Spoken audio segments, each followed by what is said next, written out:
আসসালামু আলাইকুম সবাইকে, আশা করি সকলে ভালো আছেন। আজকে হচ্ছে আমাদের টেন্সের ১২টা বাজাবো কোর্সের ৭ নাম্বার ক্লাস। এর আগে আমরা ৬টা ক্লাস শেষ করেছি, যেখানে আমরা একেবারে বেসিক থেকে টেন্স শেখা শুরু করেছিলাম। ধারাবাহিকভাবে আমরা ৬টা ক্লাস শেষ করেছি। আজকে হচ্ছে আমাদের ৭ নাম্বার ক্লাস। আজকের ক্লাসে আমরা শিখব ফিউচার কন্টিনিউয়াস টেন্স। এই ফিউচার কন্টিনিউয়াস টেন্স কি এবং এর বিস্তারিত আমরা আলোচনা করার চেষ্টা করব এবং আপনাদেরকে হাতে ধরিয়ে ধরিয়ে সেন্টেন্স কিভাবে মেক করতে হয় সেগুলো শিখিয়ে দেব। তো চলুন আজকের ক্লাসটা স্টার্ট করি। তো এখনও যারা আমাদের ডিজিটাল স্কুলের ফেসবুক পেজটাকে ফলো করেননি অবশ্যই ফলো করে দিবেন, আর যারা ইউটিউব থেকে দেখতেছেন অবশ্যই সাবস্ক্রাইব করবেন। তো এখন চলুন আমরা ক্লাসটা শুরু করি। প্রথমে আমরা জানবো আসলে ফিউচার কন্টিনিউয়াস টেন্স কি। এই বিষয়টা আমাদের জানা জরুরি, কারণ আমরা যদি এই বিষয়টা না জানতে পারি তাহলে কিন্তু আমরা মূল থিমটা ধরতে পারবো না। ঠিক আছে, তো দেখুন আমরা সংজ্ঞা পড়ব না, আমরা জাস্ট একটু বাস্তবতার সাথে এটা মিলানোর চেষ্টা করব। দেখেন, ভবিষ্যতের যদি কোনো একটা কাজ চলমান থাকে তাহলে সেটাকে আমরা বলবো ফিউচার কন্টিনিউয়াস টেন্স। আবার বলতেছি, ভবিষ্যতে কোনো একটা কাজ যদি আমাদের চলমান থাকে তাহলে সেটা হবে আমাদের ফিউচার কন্টিনিউয়াস টেন্স। দেখেন, আমি যে সংজ্ঞাটা বললাম এইটা দেখে আপনারা সবসময় কিন্তু সেন্টেন্স চিনতে পারবেন না। ঠিক আছে, তো আপনাদের কিছু পয়েন্ট মনে রাখতে হবে আপনারা যদি সেন্টেন্স চিনতে চান বা বাক্য যদি দেখে বুঝতে চান।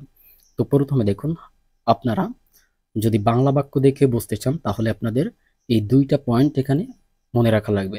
তো প্রথম পয়েন্টটা আমি বলি, দেখেন, ভবিষ্যৎ সময়ে কোনো কাজ চলবে এইরকম বোঝাবে, অর্থাৎ ভবিষ্যতে একটা কাজ চলমান অবস্থায় থাকবে এইরকম কথাবার্তা আমাদের সেন্টেন্সগুলোতে থাকবে।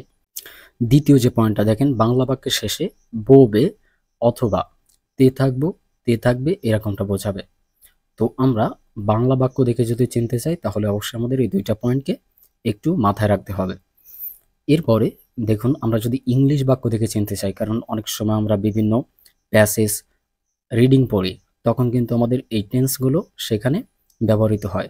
তো তখন যদি আমরা সেটাকে চিনতে চাই যে এটা আসলে ফিউচার কন্টিনিউয়াস টেন্স কিনা, তাহলে কিভাবে চিনব? দেখেন, সেই বাক্যে উইল বি অথবা শেয়াল বি এর ব্যবহার থাকবে। ঠিক আছে, এরপরে দেখেন ভার্বের সাথে আইএনজি থাকবে, অর্থাৎ ভার্বের যে ১ নম্বর ফর্ম তার সাথে হচ্ছে আইএনজি যুক্ত থাকবে।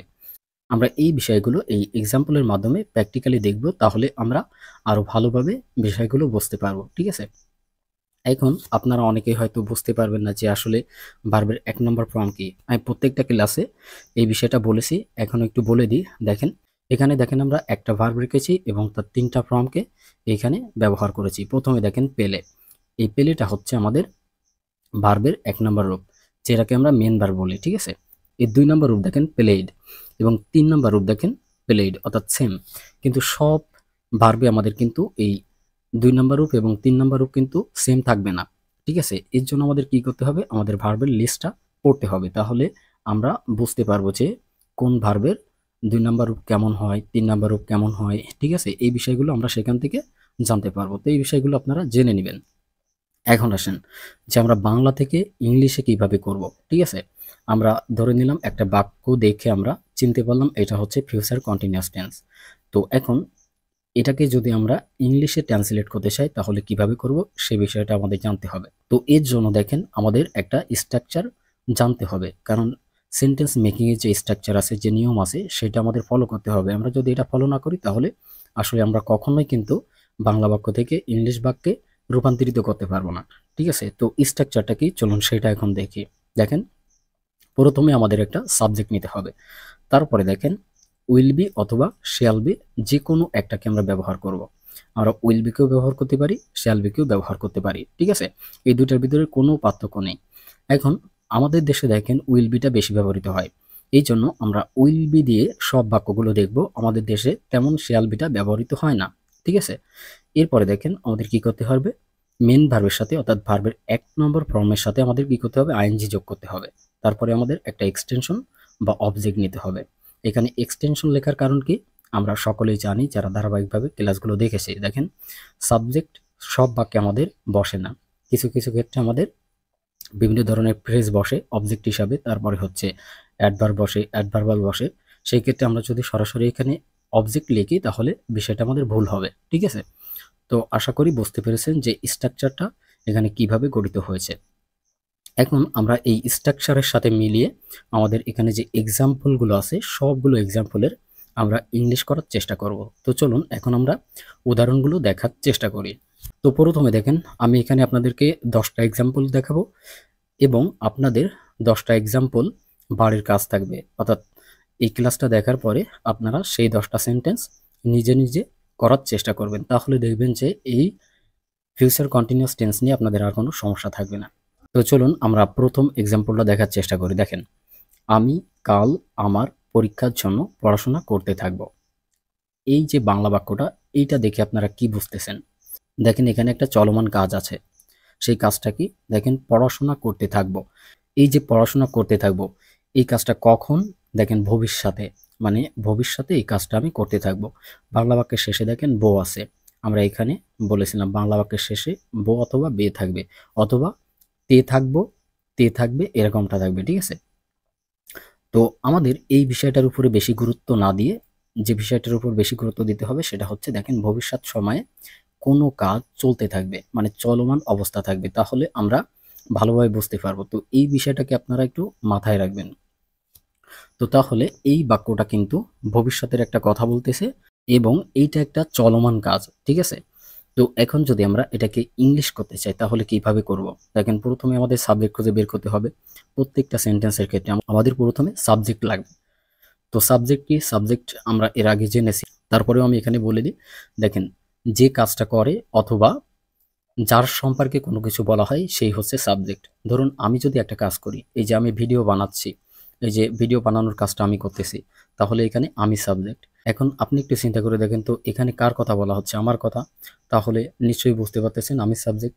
তো এই সেন্টেন্সে একইভাবে দেখেন, আমি কাল আমার পরীক্ষার জন্য পড়াশোনা করতে থাকবো। এই পড়াশোনার কাজটা কে করবে? আমি করবে, তাই না? তারপরে এই পুরো সেন্টেন্সে আসলে এই আমি সম্পর্কে বলা হচ্ছে, কারণ আমি এই সেন্টেন্সে মূল কাজটা করতেছে, ঠিক আছে? তো তাহলে আমি হচ্ছে সাবজেক্ট। তো আমি এর ইংলিশ কি? আমরা সকলেই জানি আই, ঠিক আছে? এরপরে দেখেন আমাদের কি করতে হবে? আমাদের স্ট্রাকচার অনুযায়ী যেতে হবে। প্রথমে আমরা সাবজেক্টের কাজ করেছি, এরপরে উইল বি অথবা শ্যাল বি, যে কোনো একটা। তো আমরা উইল বিকে ব্যবহার করলাম, ঠিক আছে? আমরা এখানে শ্যাল বিকেও ব্যবহার করতে পারতাম, কোনো পরিবর্তন নেই। এর পরবর্তী কাজ হবে ভার্বের 1 নম্বর ফর্মের সাথে আমাদের আইএনজি যুক্ত করতে হবে। তো এই সেন্টেন্সে আসলে ভার্ব কি সেটা আগে বের করতে হবে। তো পড়াশোনা করা হচ্ছে এখানে ভার্ব, অর্থাৎ বাংলাতে আমরা যেটাকে বলি ক্রিয়া, ঠিক আছে? বা আমরা কাজ বলতে পারি, আর ইংলিশে এটাকে বলে ভার্ব। তো আশা করি বুঝতে পেরেছেন। তো এই পড়াশোনা করার ইংলিশ কি হবে? স্টাডি। তার সাথে আমাদের কি হবে? আইএনজি যোগ হবে, তাহলে ইংলিশটা হচ্ছে স্টাডিং, ঠিক আছে? তো এইটা হচ্ছে আমাদের ভার্ব, ঠিক আছে? এখন দেখেন কিসের জন্য পড়াশোনা করতেছি? পরীক্ষার জন্য। তো এতটুকুর ইংলিশ কি হবে? ফর মাই এক্সাম, আমার পরীক্ষার জন্য, তাই না? এই জন্য ফর মাই এক্সাম হবে। এরপরে দেখেন কখন, দেখেন কাল, তাই না? এই পরীক্ষাটা কখন হবে? কাল হবে, তার জন্য পড়াশোনা করতেছি, তাহলে এই কালকের ইংলিশ কি? টুমরো। আশা করি এতটুকু বুঝতে পেরেছেন। এখন এইখানে দেখেন এই ফর মাই এক্সাম টুমরো, এতটুকু হচ্ছে আমাদের এক্সটেনশন বা অবজেক্ট। তো আশা করি বুঝতে পেরেছেন যে সেন্টেন্সটা কিভাবে গঠিত হয়েছে। এখন আমরা চলে যাব পরবর্তী সেন্টেন্সে। দেখেন সে সন্ধ্যা 7টায় রাতের খাবার রান্না করতে থাকবে। এখানে দেখেন এই সেন্টেন্সটা একটা চলমান কাজের কথা বলতেছে, অর্থাৎ সে রান্না করতে থাকবে কখন? সন্ধ্যা 7টায়, তাই না? এটা ভবিষ্যতের একটা সময়ের, সন্ধ্যা 7টায় সে রাতের খাবার রান্না করতে থাকবে, ঠিক আছে? তো তাহলে আমরা বুঝতেছি এটা হচ্ছে আমাদের ফিউচার কন্টিনিউয়াস টেন্স। তো এইভাবেও না বুঝলে আমরা কিভাবে খেয়াল করব? দেখেন এই যে থাকবে, ঠিক আছে? করতে, এ দেখেন তে থাকবে, আমরা এখানে বলেছিলাম না তে থাকবে, এরকম থাকবে। দেখেন এখানে কিন্তু মিলে যাচ্ছে, এই বিষয়গুলো আপনারা একটু মিলাবেন, আমি অনেক সময় ভুলে যেতে পারি, আপনারা একটু মিলিয়ে নেবেন, কারণ এইখানে এই 3টা শর্ত আসলে কিন্তু একেবারে ফাও লেখা হয় নাই, এইগুলো আসলে রিসার্চ করার পরে লেখা হয়েছে, ঠিক আছে? তো আশা করি বুঝতে পেরেছেন এটা ফিউচার কন্টিনিউয়াস টেন্সের একটা সেন্টেন্স। এখন আমরা যদি ইংলিশে করতে চাই তাহলে আমাদের কি প্রয়োজন? সাবজেক্ট। তো এখানে সাবজেক্টকে দেখেন সে, কারণ সে এই রান্নার কাজটা করবে, ঠিক আছে? তো সে ইংলিশ কি? হি অথবা সি। যদি আমরা মহিলাকে বোঝাতে চাই তাহলে আমরা সি কে ব্যবহার করব, আর যদি পুরুষকে বোঝাতে চাই তাহলে আমরা হি কে ব্যবহার করব, ঠিক আছে? তো রান্নার কাজ সাধারণত মহিলারা করে, সেক্ষেত্রে আমরা ধরে নিলাম সি, ঠিক আছে? এরপরে আমাদের কি করতে হবে? এই উইল বিকে আনতে হবে, আমরা আনলাম। এরপরে আমাদের মেন ভার্ব খুঁজে বের করতে হবে। এখানে মেন ভার্বকে রান্না করা, রান্না করা হচ্ছে ক্রিয়া, যেটাকে আমরা ভার্ব বলি। তো রান্না করার ইংলিশ কি? কুক, তার সাথে কি হবে? আইএনজি যোগ হবে। তাহলে দেখেন cooking, she will be cooking, সে রান্না করবে। দেখেন কি রান্না করবে? রাতের খাবার, তাই না? তো রাতের খাবার ইংলিশ কি? ডিনার। কখন রান্না করবে? সন্ধ্যা 7টায়। সন্ধ্যা 7টার ইংলিশ কি? At 7 PM। আশা করি বুঝতে পেরেছেন সেন্টেন্সটা কিভাবে গঠিত হয়েছে। এখানে এই ডিনার থেকে শুরু করে অ্যাট 7 PM এতটুকু হচ্ছে আমাদের এক্সটেনশন বা অবজেক্ট আমরা বলতে পারি, ঠিক আছে? পরে আমরা চলে যাব পরবর্তী সেন্টেন্সে। দেখেন তারা সন্ধ্যায় ফুটবল খেলতে থাকবে। দেখেন চলমান একটা কাজ, তাই না? তারা সন্ধ্যায় ফুটবল খেলতে থাকবে, মানে ভবিষ্যতে এই কাজটা তারা করতে থাকবে, এরকম একটা প্রতিশ্রুতি আমরা দিচ্ছি, ঠিক আছে? তো তাহলে এখানে সাবজেক্টে দেখেন তারা, এই তারা খেলার কাজটা করবে। তো তারা এর ইংলিশ কি? দে, আমরা সকলেই জানি। এরপরে আমাদের কি করতে হবে? আমাদের উইল বি অথবা শ্যাল বিকে ব্যবহার করতে হবে। আমরা উইল বিকে নিলাম। এরপরের কাজ কি? আমাদের ভার্ব খুঁজে বের করা। দেখেন এখানে ভার্ব কি? খেলা। তো খেলা হচ্ছে ক্রিয়া, আর এটার ইংলিশ হচ্ছে ভার্ব।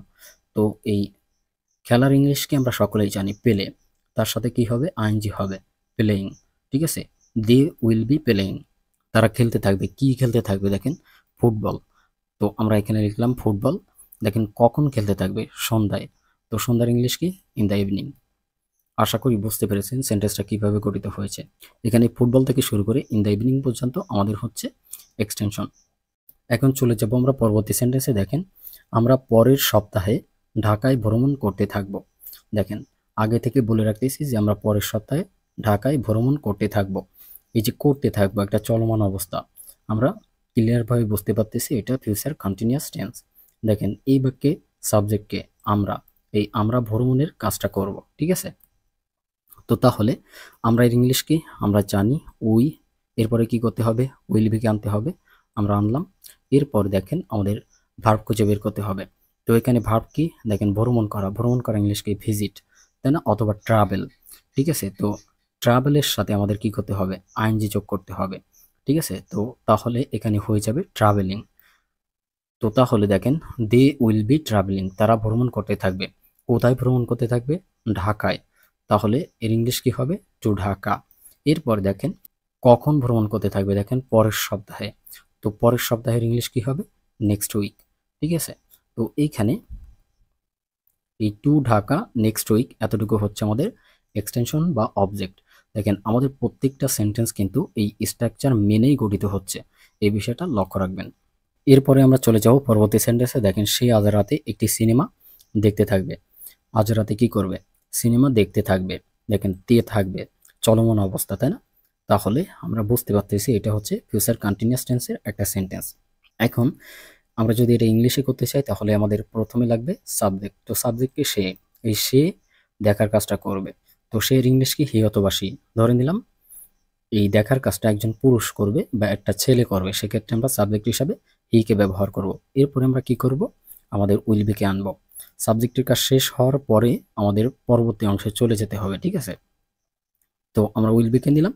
এরপর কি করব? দেখেন ভার্বের সাথে আইএনজি, অর্থাৎ ভার্বের 1 নম্বর ফর্মের সাথে আইএনজি। তো এখানে ভার্ব কি? দেখা। তো দেখার ইংলিশ কি? ওয়াচ। তো ওয়াচ হচ্ছে ভার্বের 1 নম্বর ফর্ম, এর সাথে আইএনজি, তাহলে হয়ে যাবে ওয়াচিং। আশা করি বুঝতে পারতেছেন। এরপরে দেখেন কি দেখতে থাকবে? একটি সিনেমা। তো একটি সিনেমার ইংলিশ কি? আ মুভি। এরপরে দেখেন কখন? আজ রাতে। তো আজ রাতের ইংলিশ কি? Tonight. তো এখানে দেখেন আ মুভি টু নাইট এতটুকু হচ্ছে আমাদের এক্সটেনশন। আশা করি বুঝতে পেরেছেন সেন্টেন্সটা কিভাবে গঠিত হয়েছে। এখন আমরা চলে যাব পরবর্তী সেন্টেন্সে। দেখেন আমি সারাদিন আমার প্রজেক্টে কাজ করতে থাকবো। দেখেন এই যে করতে থাকবো, চলমান অবস্থা। কখনকার চলমান অবস্থা? ভবিষ্যতের, ঠিক আছে? তো দেখেন এই বাক্যে তাহলে সাবজেক্টকে, সাবজেক্ট হচ্ছে আমি, আমি এই প্রজেক্টের কাজটা করতে থাকবো, তাই না? তাহলে আমি সম্পর্কে বলা হচ্ছে। তো আমির ইংলিশ কি? দেখেন আই। এরপরে কি করব? আমাদের উইল বিকে আনতে হবে অথবা শ্যাল বিকে, আমরা উইল বিকে নিলাম। এরপরে আমাদের ভার্ব খুঁজে বের করতে হবে। তো এখানে ভার্ব কি? দেখেন কাজ করা, এটা হচ্ছে ক্রিয়া বা কাজ, ঠিক আছে? তো এই ক্রিয়ার ইংলিশ কি হবে? দেখেন ওয়ার্ক, ওয়ার্ক মানে কাজ করা। তো এর সঙ্গে আমাদের কি করতে হবে? আইএনজি যোগ করতে হবে, তাহলে হয়ে যাবে ওয়ার্কিং। দেখেন আই উইল বি ওয়ার্কিং, আমি কাজ করতে থাকবো। কিসের উপর? দেখেন আমার প্রজেক্টের উপর, তাই না? অর্থাৎ আমার প্রজেক্টে। তো আমার প্রজেক্টের ইংলিশ কি হবে? On my project. ঠিক আছে, এরপরে দেখুন কখন, সারাদিন। ঠিক আছে, তো সারাদিন ইংলিশ কি? All day.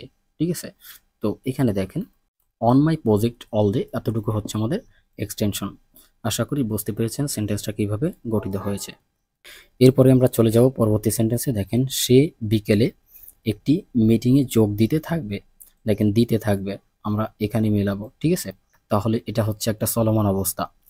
তো এটা ভবিষ্যতের কথা বলতেছে, আমরা বুঝতে পারতেছি। তো এখানে দেখেন এই সেন্টেন্সের সাবজেক্ট কি? সাবজেক্ট হচ্ছে সে। এই সে মিটিংয়ে যোগ দেওয়ার কাজটা করবে। ঠিক আছে, তাহলে সে ইংলিশ কি? হি অথবা সি। ধরে নিলাম একজন মেয়ে একটা মিটিংয়ে যোগ দিবে। তো তাহলে আমরা এখানে সাবজেক্ট হিসাবে সিকে ব্যবহার করব। তারপরে কি করব? উইল বিকে অথবা শ্যাল বিকে। আমরা উইল বিকে নিলাম। এরপরে আমরা ভার্ব খুঁজে বের করব। দেখেন এখানে ভার্ব কি? যোগ দেওয়া, তাই না? যোগ দেওয়ার ইংলিশ কি? আমরা সকলেই জানি অ্যাটেন্ড। ঠিক আছে, অথবা জয়েন, যে কোনো একটা বলতে পারি। তো এর সঙ্গে আমাদের কি করতে হবে? আইএনজি যোগ করতে হবে। তো আমরা যদি অ্যাটেন্ডের সাথে আইএনজি যোগ করি তাহলে হবে অ্যাটেন্ডিং। ঠিক আছে, দেখেন শি উইল বি অ্যাটেন্ডিং। সে যোগ দিবে, কোথায় যোগ দিবে? একটি মিটিংয়ে। তো একটি মিটিংয়ের ইংলিশ কি হবে? আ মিটিং। এরপরে দেখেন কখন যোগ দিবে? বিকেলে। তো বিকেলের ইংলিশ কি? In the afternoon. ঠিক আছে, তো এখানে আ মিটিং ইন দ্য আফটারনুন, এতটুকু হচ্ছে আমাদের এক্সটেনশন। আশা করি বুঝতে পেরেছেন। এখন আমরা চলে যাব পরবর্তী সেন্টেন্সে। দেখেন সে সন্ধ্যায় টিভি দেখতে থাকবে। সে সন্ধ্যায় টিভি দেখতে থাকবে। এখানে এই সেন্টেন্সে যারা কি বুঝতেছেন? ভবিষ্যতের একটা কথা এবং চলমান অবস্থা, তাই না? মানে ভবিষ্যতে সে টিভি দেখতে থাকবে, এরকম একটা প্রতিশ্রুতি দিচ্ছে। ঠিক আছে, তো এই বাক্যে দেখেন সাবজেক্টকে সে। তো সে এই টিভি দেখার কাজটা করতেছে। তো সে এর ইংলিশ কি? আমরা জানি হি অথবা সি। আমরা ধরে নিলাম এখানে একজন ছেলে টিভি দেখার কাজটা করবে, তাহলে এর ইংলিশ হবে হি। এরপরে আমরা কি করব? উইল বিকে নিয়ে আসবো, আমরা নিয়ে আসলাম।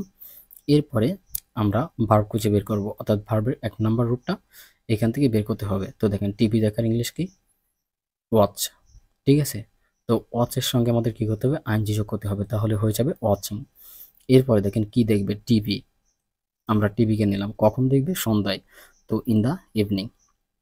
এই যে টিভি ইন দ্য ইভিনিং, এতটুকু হচ্ছে আমাদের অবজেক্ট বা এক্সটেনশন। আশা করি বুঝতে পেরেছেন সেন্টেন্সটা কিভাবে গঠিত হয়েছে। এরপরে আমরা চলে যাব পরবর্তী সেন্টেন্সে। দেখেন তারা পরের সপ্তাহে তাদের দাদু দিদার কাছে যেতে থাকবে। তারা পরের সপ্তাহে তাদের দাদু দিদার কাছে যেতে থাকবে। এই সেন্টেন্সটা দ্বারা আপনি কি বুঝতেছেন? এই যে যেতে থাকা, চলমান অবস্থা। ঠিক আছে, তো আমরা বুঝতে পারতেছি এটা হচ্ছে ফিউচার কন্টিনিউয়াস টেন্স। এখানে সাবজেক্টকে তারা। তো তারা ইংলিশ কি? আমরা জানি দে। এরপরে কি করব? উইল বিকে নিয়ে আসবো, নিয়ে আসলাম।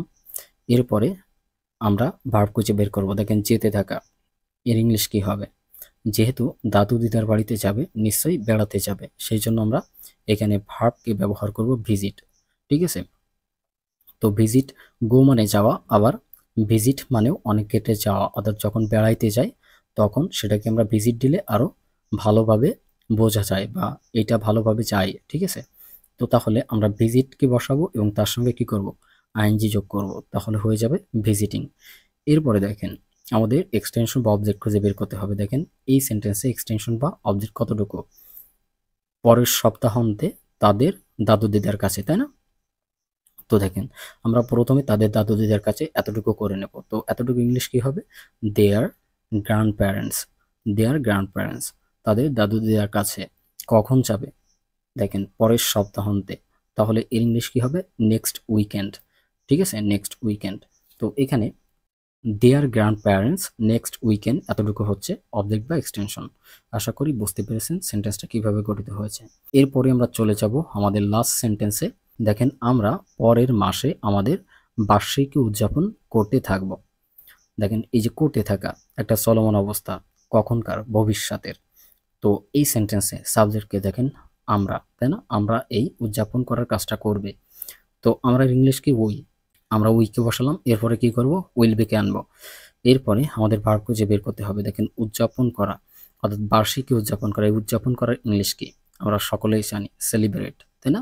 তো সেলিব্রেট মানে হচ্ছে উদযাপন করা। এর সঙ্গে আমাদের কি করতে হবে? আইএনজি যোগ করতে হবে, তাহলে হয়ে যাবে সেলিব্রেটিং। ঠিক আছে, উই উইল সেলিব্রেটিং, আমরা উদযাপন করতে থাকব। কি উদযাপন করতে থাকবো? Our anniversary. এরপরে দেখেন কখন উদযাপন করতে থাকবো? দেখেন পরের মাসে, তাই না? তো পরের মাসে এর ইংলিশ কি হবে? Next month. তো তাহলে দেখেন ফুল সেন্টেন্সটা হবে we will be celebrating our anniversary next month. এই যে আওয়ার অ্যানিভার্সারি থেকে শুরু করে নেক্সট মান্থ পর্যন্ত আমাদের এক্সটেনশন। ঠিক আছে? তো আশা করি বুঝতে পেরেছেন যে এখানে প্রত্যেকটা সেন্টেন্স কিভাবে গঠিত হয়েছে। তো আমরা একটা কথা বলেছিলাম যে এখানে এই ৩টা শর্তের সঙ্গে আমরা মিলাবো, তাই না? তো আমরা ম্যাক্সিমাম বাংলা সেন্টেন্সগুলো এই ২টা শর্তের সঙ্গে মিলিয়েছি। এখন আমাদের কাজ হচ্ছে এই ইংলিশ সেন্টেন্স আমরা কিভাবে চিনবো বা এর সাথে মেলে কিনা সেটা আমরা দেখব। দেখেন আমরা বলেছিলাম উইল বি অথবা শ্যাল বি থাকবে, তার সাথে আমাদের মেন ভার্ব থাকবে এবং মেন ভার্বের সাথে আইএনজি থাকবে। ঠিক আছে? তো এইখানে খেয়াল করেন তো প্রত্যেকটা সেন্টেন্সে উইল বির পরে আমাদের মেন ভার্বের সাথে আইএনজি আছে প্রত্যেকটা সেন্টেন্সে। এই বিষয়গুলো খেয়াল করবেন। যখনই এইরকম কোনো সেন্টেন্স দেখবেন তখন বুঝে নেবেন এটা হচ্ছে ফিউচার কন্টিনিউয়াস টেন্স। ঠিক আছে? এখানে যদি এই উইল বি না থেকে শ্যাল বি থাকতো তারপরেও কিন্তু আমাদের এই ওয়ার্কের সাথে ওয়ার্কিং হইতো, অর্থাৎ প্রত্যেকটা সেন্টেন্সে আইএনজি যুক্ত হইতো। ঠিক আছে? তো সেই ক্ষেত্রেও আপনারা দেখে বুঝবেন। আশা করি বুঝতে পেরেছেন যে কিভাবে এই সেন্টেন্সগুলো গঠিত হবে। তো আজকের ক্লাসটা ছিল এতটুকুই। যদি ক্লাসটা ভালো লাগে অবশ্যই আমাদের ডিজিটাল স্কুলের ফেসবুক পেজটাকে ফলো করে দিবেন আর ইউটিউব চ্যানেলটা অবশ্যই সাবস্ক্রাইব করবেন। এখন দেখেন আমি বলেছিলাম যে আপনাদের আরও 10টা সেন্টেন্স এখানে বাড়ির কাজ দিব, সেইগুলো যদি আপনারা কমপ্লিট করেন তাহলে আশা করি এই টেন্সটা নিয়ে আপনাদের আর কোনো সমস্যা থাকবে না। তো এখানে দেখেন আরও 10টা সেন্টেন্স আমি লিখে রেখেছি, আপনারা চাইলে স্ক্রিনশট দিয়ে নিতে পারেন। আর যদি পিডিএফটা প্রয়োজন হয় অবশ্যই কমেন্টে জানাবেন, আমি আপনাদের দিয়ে দেওয়ার চেষ্টা করব। তো আজকের ভিডিওটা এতটুকুই। সুস্থ থাকবেন, ভালো থাকবেন। আসসালামু আলাইকুম।